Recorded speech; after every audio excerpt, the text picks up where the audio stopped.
The first time I saw her, I was crouched in the maintenance bay of Station Virla 9, swearing under my breath at a temperamental flux regulator that insisted on sparking like it had its own sense of mischief. I had always believed that the most dangerous things in space were failing life support units or misguided gravity wells. But it turns out the real danger is curiosity. Specifically, the kind that comes wrapped in a humanoid form with ears longer than your forearm and eyes that could make a diagnostic console blush. She was perched on a crate, legs folded like she'd been sitting there forever, staring at a floating toolbox with more fascination than a scientist studying a supernova. Her ears twitched when she tilted her head, like delicate radar dishes tracking my every move. I froze, partly because she was so otherworldly yet almost human, partly because she made an inquisitive hum that sounded like someone tuning a theremin in a bathtub. "Oh, hi," I asked, which felt embarrassingly inadequate given the gravity of the situation. She answered with a tilt of her head, a small melodic trill, and then said, "What is a kiss?" I blinked a lot. My internal voice shouted that I should be running, alerting security, or at least putting on gloves, but instead I managed. "A kiss?" My tone was cautious, bordering on horrified. "You want to know what a kiss is?" "Yes," she said, ears flicking impatiently. "It is important." I laughed nervously. Maybe it was the stress, maybe it was the absurdity of the moment. Important? Well, it's mostly human nonsense. A combination of expressing affection and occasionally confusing everyone involved. And sometimes teeth get in the way. She cocked her head, which only made her ears sway like twin pendulums, and hummed in a way that suggested both curiosity and judgment. I sighed and waved a hand. "All right, sit down. We are about to have a very awkward science experiment, and trust me, it's not going to make sense at first." She moved to sit cross-legged on the floor next to the floating toolbox, and I realized that in zero gravity, she had the elegance of someone who could have been trained as a ballerina in orbit, if ballet involved less gravity and more spectral ear twitches. I gestured toward my face, hoping to simplify the lesson. "A kiss is basically," I paused, realizing there wasn't really a human phrase that could capture it, "a way of showing affection. You touch lips to lips, sometimes noses. Sometimes foreheads, sometimes it's messy, very messy." Her eyes widened and I swear her ears twitched faster. "Messy," she repeated, and I nearly fell off the crate laughing. "Yes, messy. Sometimes people get toothpaste involved, sometimes drool. Sometimes," I caught myself before going into detail about bad first date experiences involving tribbles in the cafeteria. "Mostly it's supposed to feel nice, emotionally, maybe even thrilling." She tilted her head again and hummed thoughtfully. Then ever so seriously she asked, "Emotionally thrilling, can this thrill be measured?" I gave up on trying to be professional. "You know what, forget about measuring it. Just you'll know it when it happens, if it happens." She nodded, ears flicking like tiny flags signaling comprehension. Then, unexpectedly, she reached out and tapped the toolbox floating between us, sending it spinning slightly. "Like this." "I am practicing." I laughed so hard I almost forgot the regulator I had been trying to fix. "No, that's not how it works. You can't kiss a toolbox." "Well, you could, but people will call security and I'm pretty sure the AI will file a report on your emotional well-being." Her lips quirked into something approximating a smile. If alien ears could smile, I'd swear hers did. "Security, AI, why would they care?" "They care about procedure," I said, floating toward the nearest panel to stabilize my own balance. "Imagine someone trying to kiss a robot vacuum. HR would have a field day, trust me." She hummed again, considering this, then leaned back slightly and crossed her arms over her knees. "You humans have strange customs. I like to learn them anyway." I floated closer, hands hovering near the panel, pretending to be busy so I wouldn't seem too distracted by the fact that she just casually decided my life had become an open classroom. "Well, in that case we start simple. Observation, you watch humans kiss.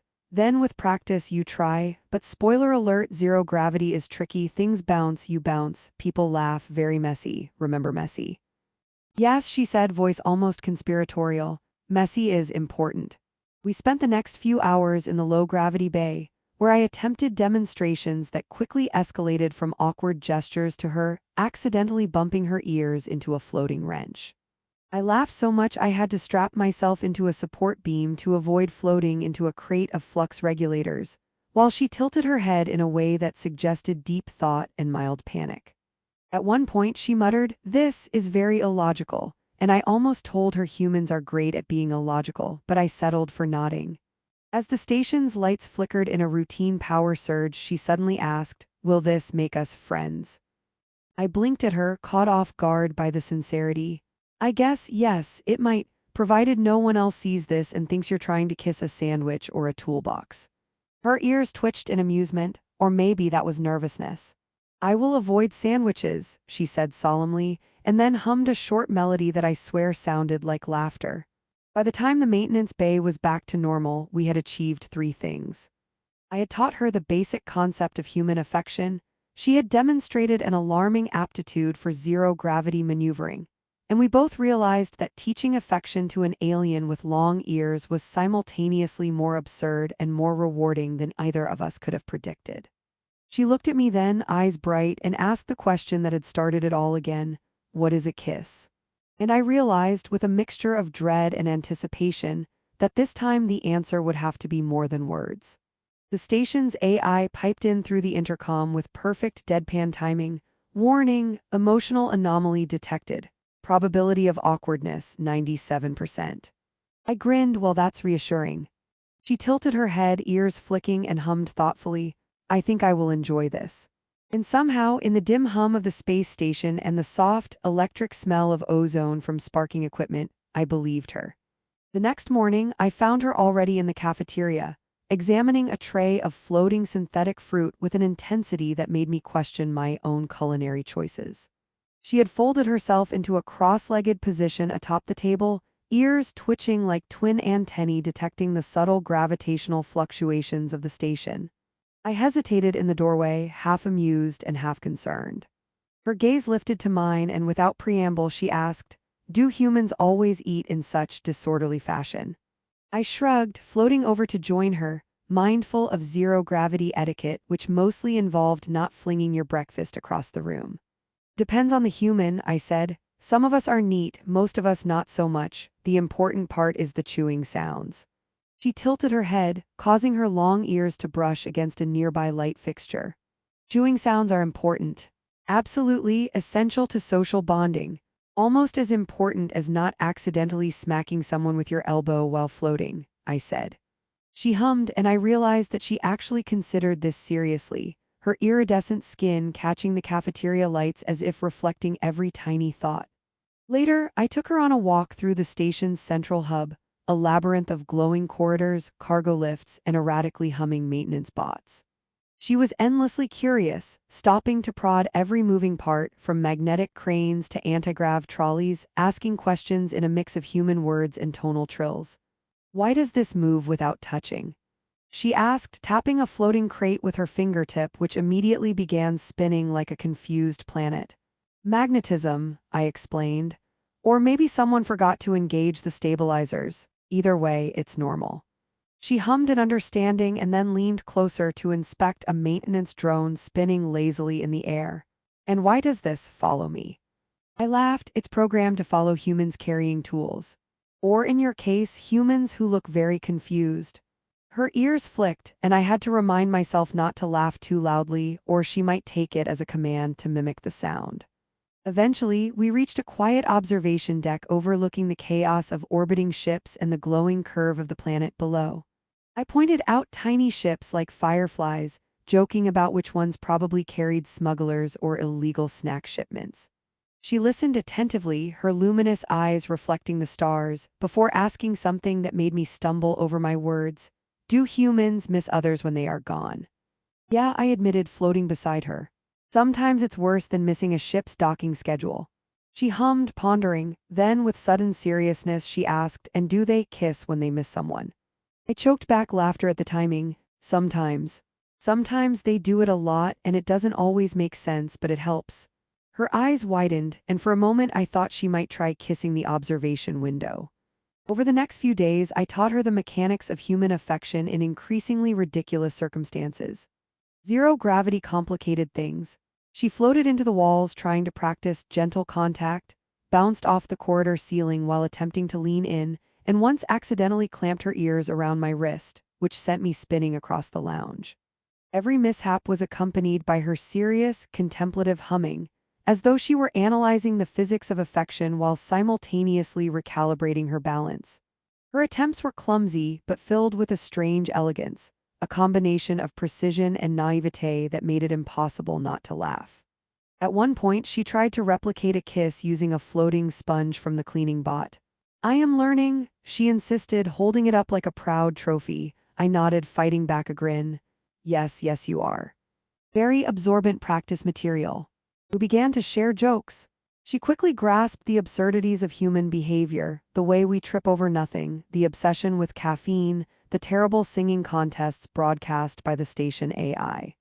She mimicked me badly on purpose, earning a melodic trill of laughter from her that resonated in the metal corridors. Even the station AI commented on our antics. Warning, emotional turbulence detected. Probability of excessive humor, 83%.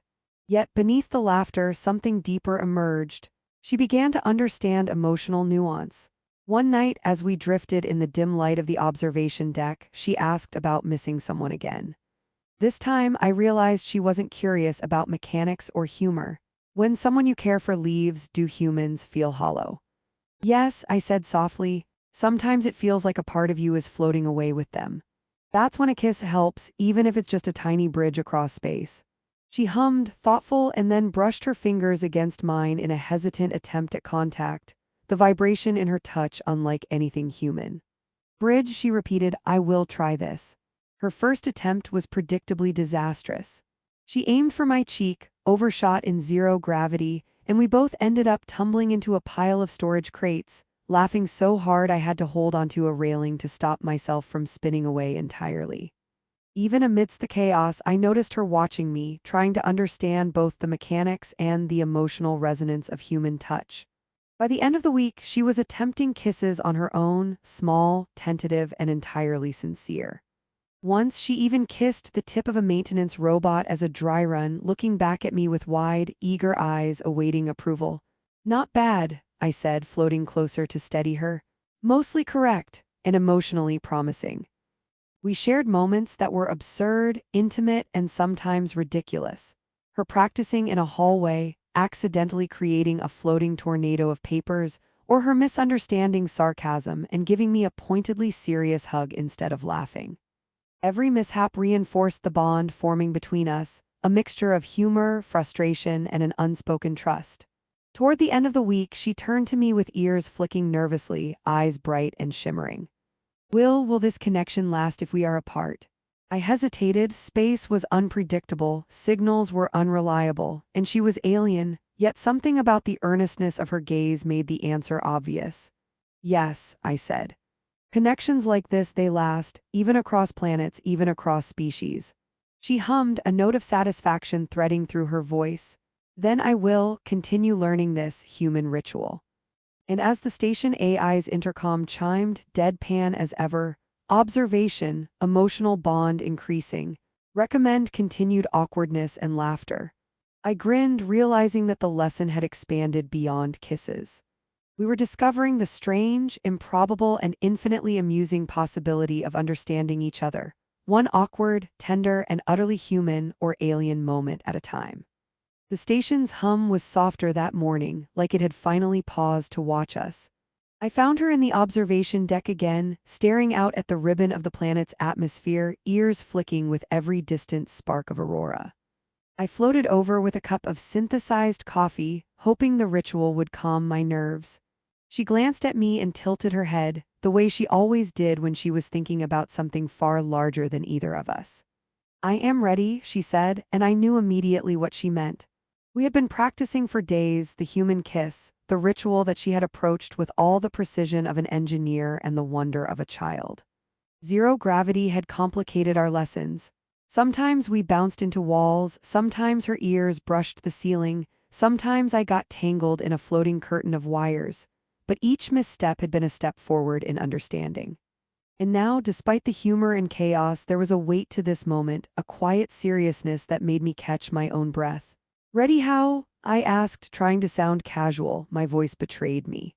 "To attempt without falling apart," she said, Her ears twitched nervously, a rhythm almost like a heartbeat. I couldn't help laughing softly.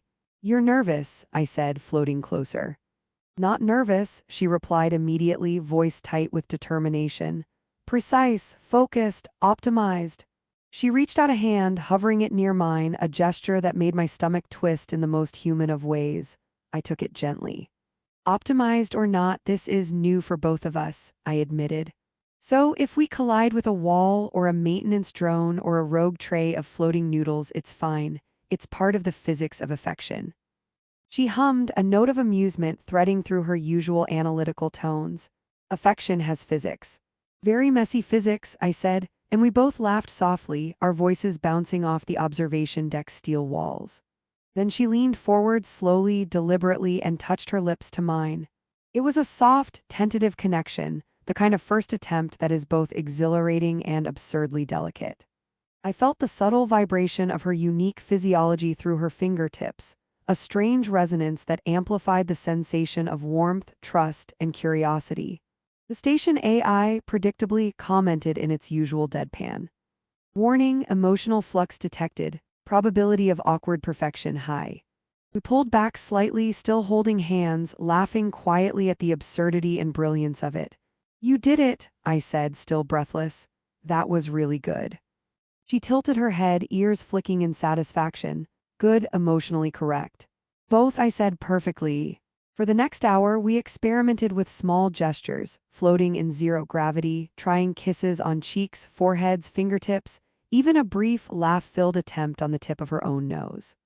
Every attempt carried both humor and meaning, the awkwardness reinforcing the bond between us. We realized that perfection wasn't the goal, connection was. Every collision, every misjudged movement, every burst of laughter was a proof of that connection. Later, when the station's lighting dimmed for the scheduled power rotation, she leaned back and said softly, "I understand now, not just the mechanics, the purpose, the bridge." Her voice trembled slightly, not with fear but with comprehension. "It is a bridge between beings." I floated close, brushing my fingers along hers. "Exactly. And it doesn't matter how far apart we might be or what planet we orbit. Bridges can endure a lot." She hummed thoughtfully, ears twitching, before leaning forward and pressing another gentle kiss to my forehead. "Then I will remember this, always." The rest of the day passed with small victories and laughter. I showed her how humans make terrible holographic art. She demonstrated a near-perfect mimicry of a zero-gravity somersault while attempting to hold a cup of floating coffee, and the AI made intermittent, sarcastic observations. "Warning, excessive joy detected. Probability of prolonged emotional resonance, extremely high." We ignored it, reveling in the absurd perfection of ordinary life magnified by the extraordinary. By evening, the station was quiet, the hum of engines and distant star traffic forming a lullaby. She floated beside me on the observation deck, ears brushing the railing. "Will you continue with me?" she asked quietly. I realized that my life had already changed, subtly but irrevocably. I had begun as a lonely engineer, comfortable with machines and predictable tasks, hesitant about human connections. But in teaching her, in laughing with her, in navigating missteps and emotional experiments, I had discovered a capacity for care, patience, and delight that I hadn't known existed. "Yes," I said, smiling. "I'll continue. And maybe you can teach me some things about your world too. Deal." "Deal," she said, and her ears flicked once, a signal I had learned to read as both approval and affection. We sat in silence then, watching the stars curve along the horizon of the planet below. She rested her head against my shoulder, humming softly, the sound vibrating lightly through the metal deck. I realized that despite the vastness of space, the chaos of life on the station, and the absurdities of zero gravity, we had built something real. Something enduring. Something that transcended species, culture, even the practicalities of orbital mechanics. At last, the AI's intercom crackled again. "Observation, emotional bond stabilized. Probability of continued mutual growth excellent." I laughed, shaking my head. "I think it's got that right." She hummed in agreement, and for the first time I didn't feel like a solitary engineer lost among machinery and stars. I felt connected, understood, and somehow at home. The bridge had been built. And in the quiet of Station Virla 9, amid laughter, small chaos, and floating coffee, I knew it would endure, strong and improbable, across every light year to come. And as her ears twitched lightly against the soft hum of the station, I realized that teaching affection